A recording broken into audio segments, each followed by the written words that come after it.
this video, we will show you how to fit your polytunnel cover to a timber base rail or timber side rail. We also have videos that show you how to fit your polytunnel cover to an aluminium rail and using the trenching method. Achieving a tight fit on your polythene cover will result in a better performing polytunnel.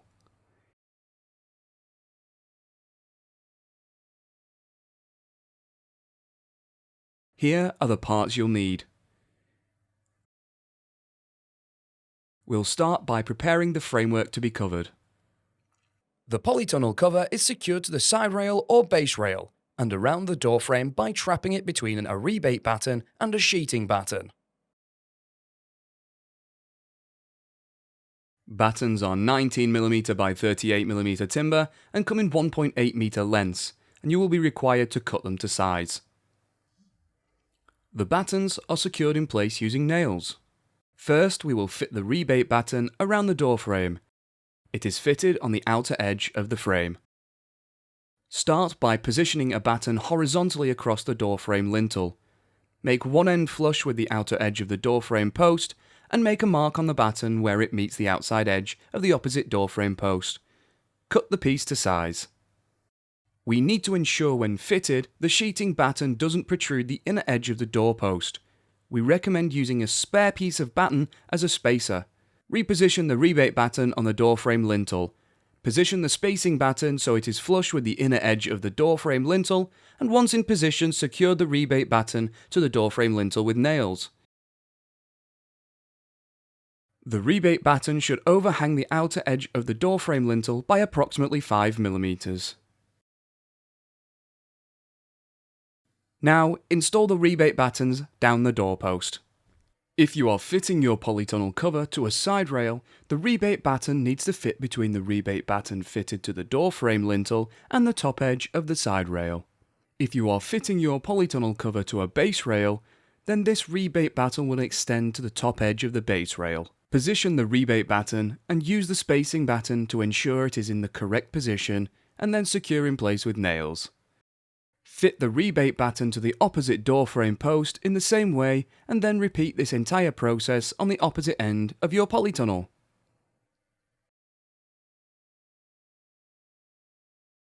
We will now fit the rebate batten to the base rail or side rail. The rebate batten is fitted to both options in the same way. Please note, if you are fitting your polytunnel cover to a side rail, rebate battens are not fitted to the base rail below. We only fit rebate battens on the rail the polytunnel cover is being attached to. Measure and cut a piece of batten to fit between the door frame post and the corner hoop. Position the spacing batten flush with the bottom edge of your side or base rail. Position the rebate batten on top and secure it using nails. Continue down the length of your polytunnel and then around the corner to the doorpost on the opposite end of your polytunnel. The corner edges are sharp and could potentially rip the polytunnel cover when you pull the cover over the structure. Remove the sharp corners with a saw. We also install anti-hotspot tape onto the sawn corners to give extra protection.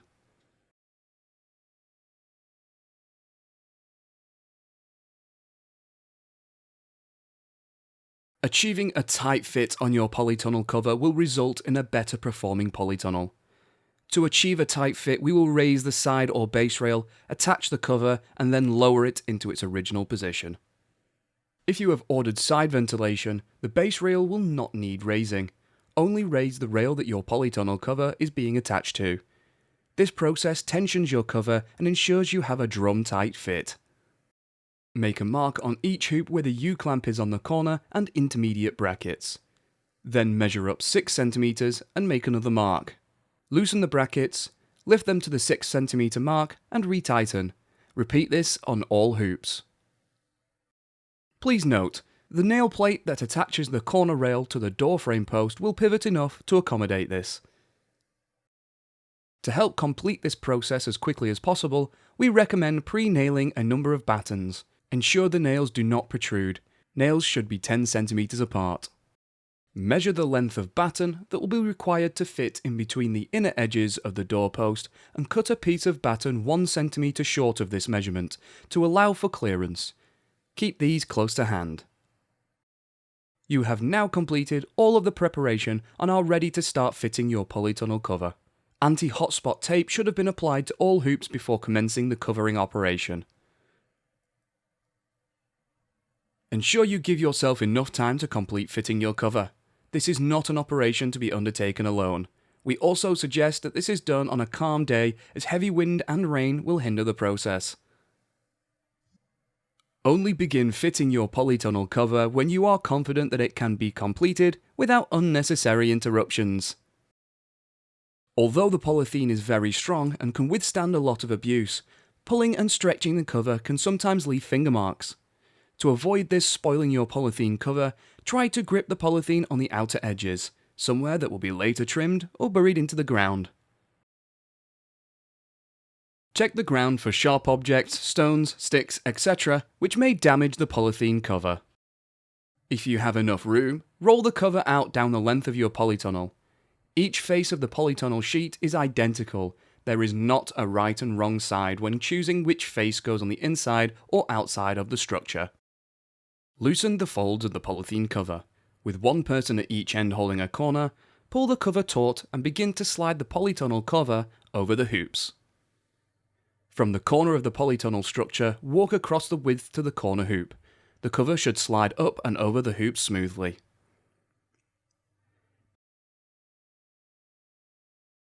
If you are short on space or have a very long polytunnel, you can roll the polythene cover out on top of the polytunnel from one end to the other. You can then unfurl the polythene cover. Centralize the polytunnel cover over both the length and width of the polytunnel.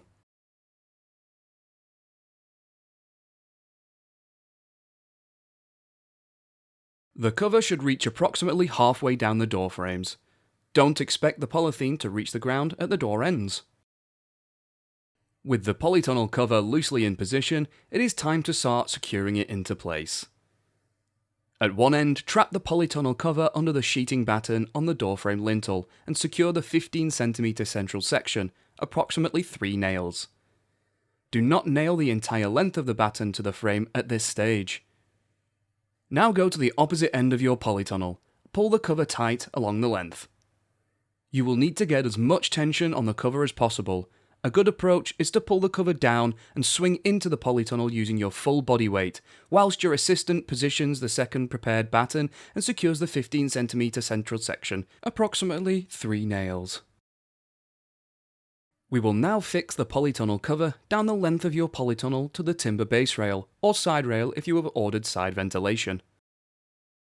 In this video, we are fitting the cover to a side rail. If you are fitting your cover to a base rail, the process is exactly the same. Starting in the centre on one side of the polytunnel, fix the cover into the rebate using the 1.8 metre prepared battens, working along until you reach each end. The other side of the polytunnel has yet to be fixed, so simply tension the polythene enough to rid the cover of any creases and ripples. Once one side of the polytunnel cover has been fixed, repeat on the other side using the same method. However, as the cover has been fixed on the opposite side, more downward force on the polythene can be applied to achieve a tight cover.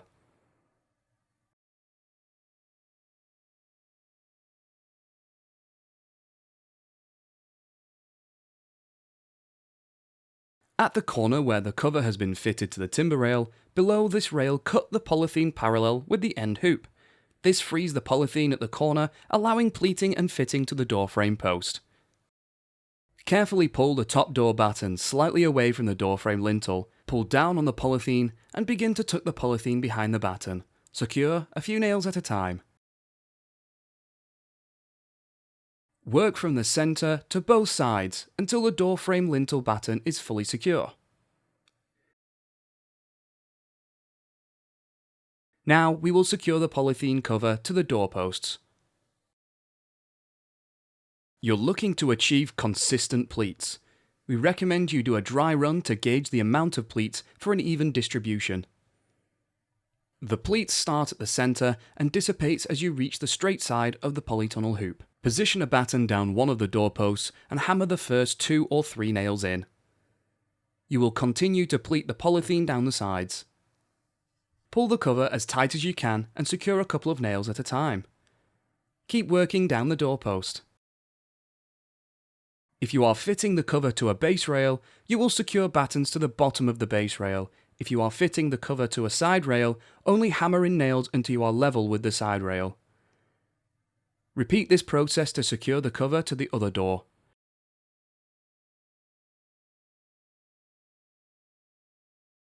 We will now tension the polytunnel cover. The tensioning process is the same whether you are fitting to aluminium or timber rails. Loosen the corner and intermediate clamps and push the rail down to its original position, then firmly retighten all clamps.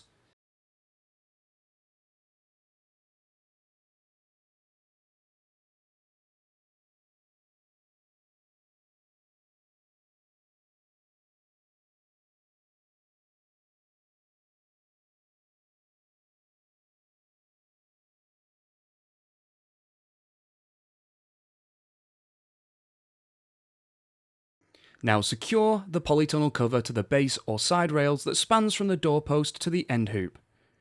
Measure and cut a piece of the batten to fit. Pull the polythene down and secure in place. Repeat on both sides and then on the opposite side of the polytunnel.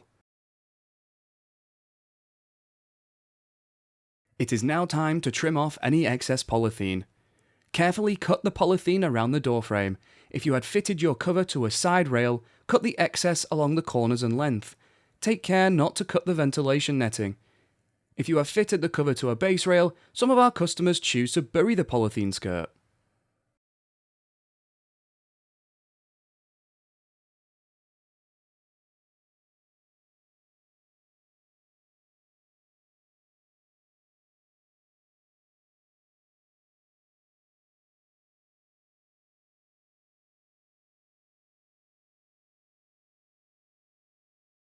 You have now completed the process of covering your polytunnel.